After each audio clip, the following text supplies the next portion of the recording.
ख्वाब में मुझे छिपकलियाँ बहुत ज़्यादा नज़र आ रही हैं, ख्वाब में इस तरह की चीज़ें नज़र ना आए, डरावने ख्वाब नज़र ना आए, तो रात को सोने से पहले आप 21 मरतबा या मुतकब्बिरू ये पढ़ लिया करें। अगर आपको नाज़रीन ख्वाब में कभी सांप, बिच्छू और इस तरह की डरावनी चीज़ें, छिपकलियाँ और इस तरह की अजीब व गरीब मनाज़िर नज़र आते हों, आप ख्वाब में डर जाते हो, घबराहट तारी हो जाती हो, घबरा कर अचानक रात को आँख खुल जाती हो, इस तरह की कैफियत जब भी होना तो कोशिश करें कि एक तो रात को सोने से पहले वज़ू बनाकर सोएं, सोने से पहले कलमा तय्यबा पढ़कर सोएं, इसी तरह रात को सोने से पहले आयतुल कुर्सी शरीफ पढ़कर सोएं, इसी तरह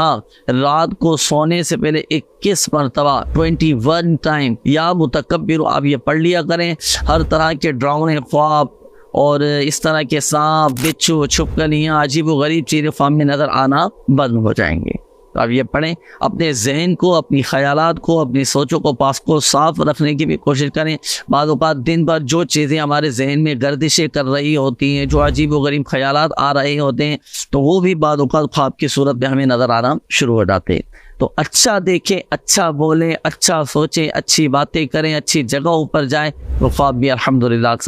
अच्छे नज़र आएंगे।